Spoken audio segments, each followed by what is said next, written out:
Hello guys, तो चलिए इस वीडियो में हम देखने वाले हैं वोल्टेज डिवीजन और करंट डिवीजन। फिर हम लोग क्वेश्चन के माध्यम से इसके कॉन्सेप्ट को और बूस्ट करेंगे। तो चलिए देखते हैं वोल्टेज डिवीजन क्या होता है। वोल्टेज डिवीजन जो है दोस्तों, ये हमेशा सीरीज कनेक्शन में होता है। सीरीज कनेक्शन में क्यों होता है? क्योंकि पैरेलल कनेक्शन में वोल्टेज का वैल्यू हमेशा क्या होता है? सेम होता है। पैरेलल कनेक्शन में वोल्टेज का वैल्यू क्या होता है? हमेशा सेम होता है। इसलिए वोल्टेज जो है वोल्टेज डिवीजन है वो हमेशा सीरीज सर्किट में क्या होता है? एप्लीकेबल होता है। तो चलिए ये देखिए, ये हमारा सर्किट दिया हुआ है। यहाँ पे सोर्स वोल्टेज Vs दिया हुआ है, यहाँ पे करंट है, करंट I दिया हुआ है, यहाँ पे रेसिस्टेंस R1 है और R2 है और R3 है। इस तीनों के अक्रॉस वोल्टेज निकालेंगे। वोल्टेज यहाँ पे निकालेंगे तीनों रेसिस्टेंस के अक्रॉस, तो अलग अलग होगा। और करंट जो है, चूँकि सीरीज सर्किट है तो सीरीज में करंट क्या होता है? सेम होता है। तो सभी रेसिस्टेंस के अक्रॉस करंट का वैल्यू सेम होगा, यानी कि आई होगा। ओके, तो चलिए हम लोग देखते हैं वोल्टेज डिवीजन से।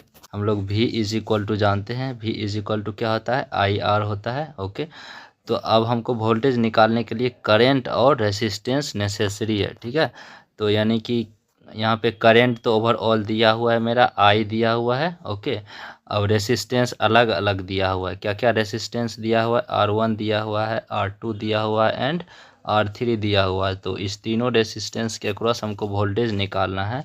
ठीक है, तो वोल्टेज डिवीजन का फॉर्मूला यूज करेंगे तो उससे हम आसानी से निकाल सकते हैं। आसानी से कैसे निकालेंगे?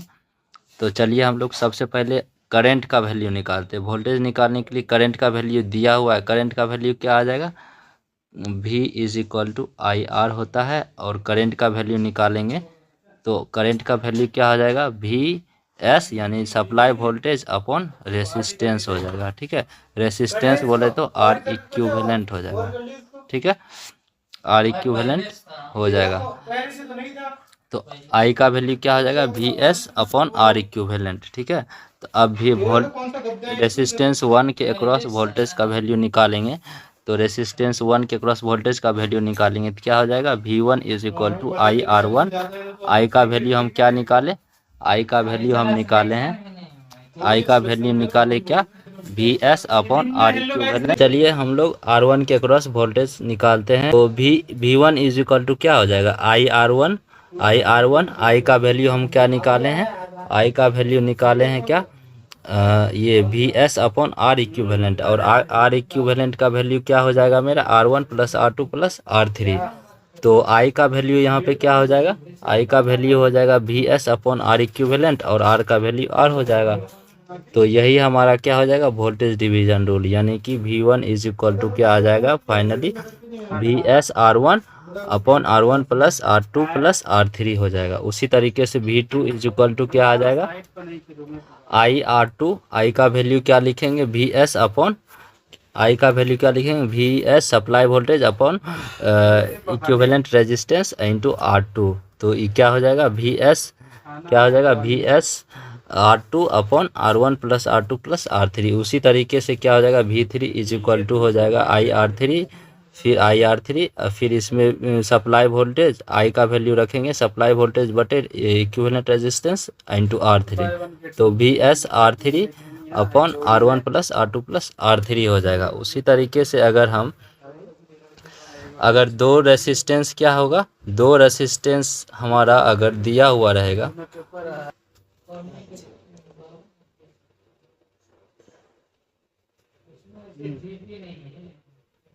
यहाँ पे करंट का वैल्यू I दिया हुआ है।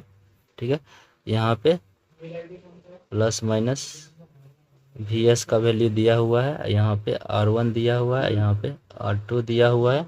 ठीक है, तो यहाँ पे V1 हो गया, यहाँ पे V2 हो गया। तो V1 का वैल्यू अगर निकालेंगे तो क्या आ जाएगा?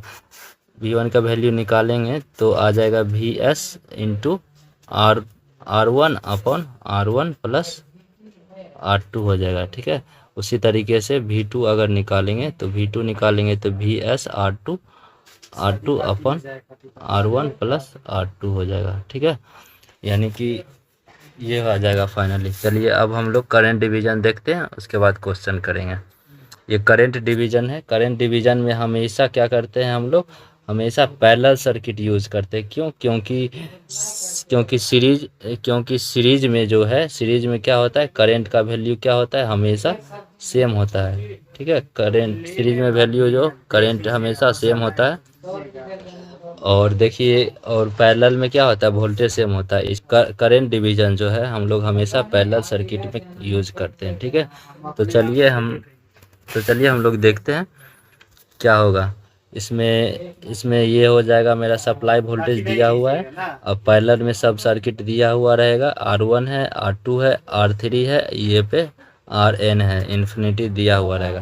तो इसमें हम लोग का करंट यहाँ क्या हो रहा है, दिया हुआ है Is, और यहाँ पे देखिए R1 दिया, यहाँ पे I1 दिया हुआ है, I2 दिया हुआ है, I3 दिया हुआ है, In दिया हुआ है। यहाँ पे करंट का वैल्यू क्या हो रहा है, डिवाइड हो रहा है, इसलिए हम लोग यहाँ पे करंट डिवीज़न इसको बोलते हैं। और करंट का वैल्यू हम लोग निकालते हैं। तो करंट का वैल्यू क्या होता है, वोल्टेज अपॉन, करंट का वैल्यू क्या होता है, voltage upon resistance. R equivalent parallel में ये हो जाएगा, आर इक्विवेलेंट ये आ जाएगा। ठीक है, और सप्लाई करंट मेरा Is दिया हुआ है, तो इसको इक्विवेलेंट सर्किट अगर निकालेंगे तो क्या आ जाएगा, इक्विवेलेंट सर्किट निकालेंगे तो हमारा ये आ जाएगा, ये हो जाएगा सप्लाई वोल्टेज, ये इक्विवेलेंट रेसिस्टेंस होगा। इक्विवेलेंट रेसिस्टेंस पैरेलल में है, तो हम लोग ये फॉर्मूला का यूज कर लेंगे। ठीक है, और हमारा क्या दिया हुआ है, और ये सप्लाई करंट दिया हुआ है। ठीक है, अब हम करंट निकालना है, हमको I1 का वैल्यू निकालना है।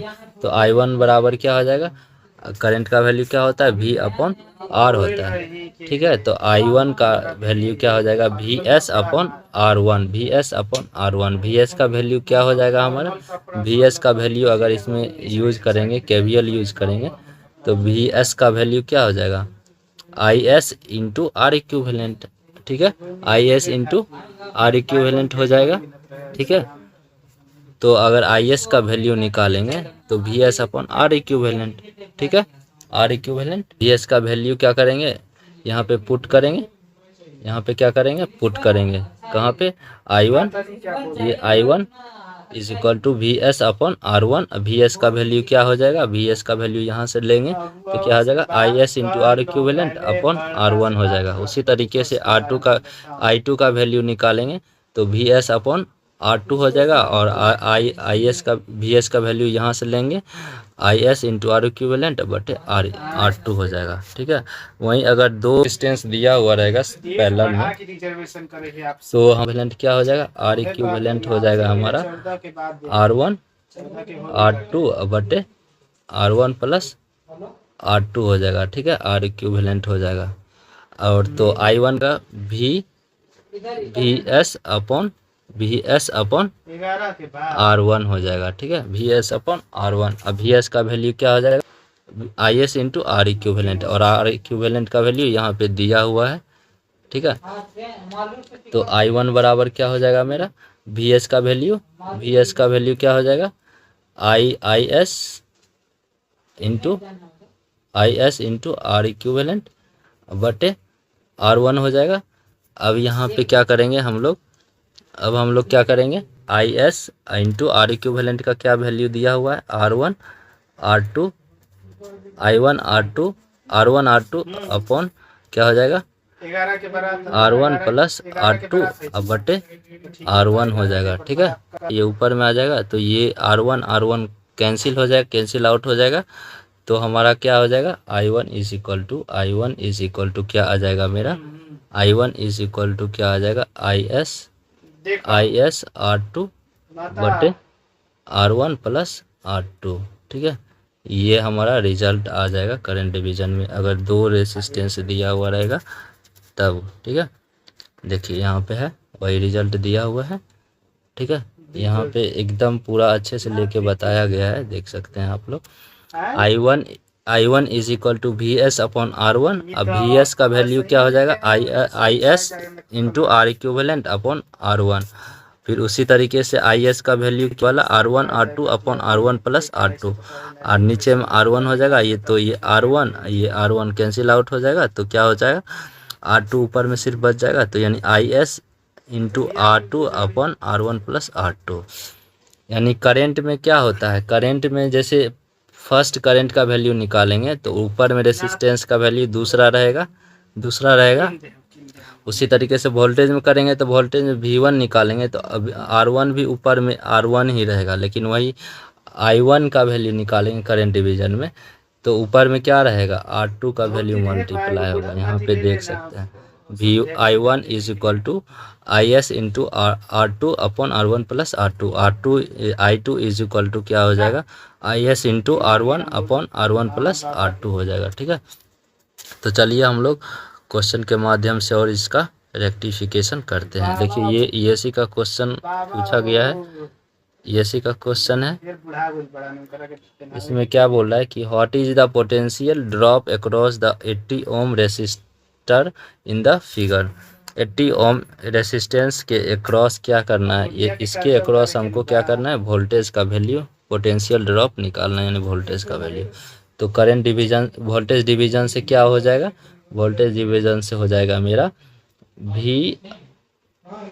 V80 इज इक्वल टू क्या आ जाएगा मेरा, वोल्टेज यानी VS का वैल्यू 25 इंटू 80 हो जाएगा, 25 इंटू क्या आ जाएगा, 25 इंटू 80 हो जाएगा अब बटे R1 प्लस R2 यानी कि 80 प्लस 20 100 हो जाएगा। ठीक है, यानी कि 25 गुना 80 अब बटे 80 20 100 हो जाएगा। अब 25 चौके 100 और 4 दूना 8 यानी 20 वोल्ट हो जाएगा आंसर, यानी कि ए इज करेक्ट आंसर हो जाएगा। ठीक है, ये हो जाएगा मेरा वोल्टेज डिवीजन। ठीक है, ये सीरीज सर्किट है, सीरीज में ही हम लोग वोल्टेज डिवीजन का यूज करते हैं। ठीक है, शॉर्ट फॉर्म में इसको VDR भी बोलते हैं। ठीक है, तो चलिए नेक्स्ट क्वेश्चन देखते हैं। नेक्स्ट क्वेश्चन में क्या बोल रहा है, ये जेई का क्वेश्चन, इसमें क्या कह रहा है कि I1 एंड I2 का वैल्यू निकालना है। I1 करंट डिवीजन का यूज करेंगे, तो करंट डिवीजन का यूज करेंगे तो I1 का वैल्यू क्या हो जाता है, I1 का वैल्यू हो जाएगा मेरा I1 इज इक्वल टू क्या आता है, IS R2 बटे R1 प्लस R2।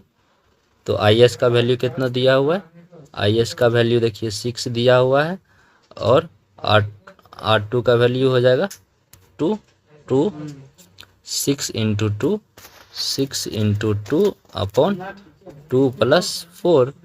तो क्या आ जाएगा मेरा I1 is equal to 6 into 2 upon क्या हो जाएगा 4 प्लस 2 6, 4 प्लस 2 6, 6 कैंसिल आउट हो जाएगा तो 2 एम्पियर हो जाएगा I1 का वैल्यू।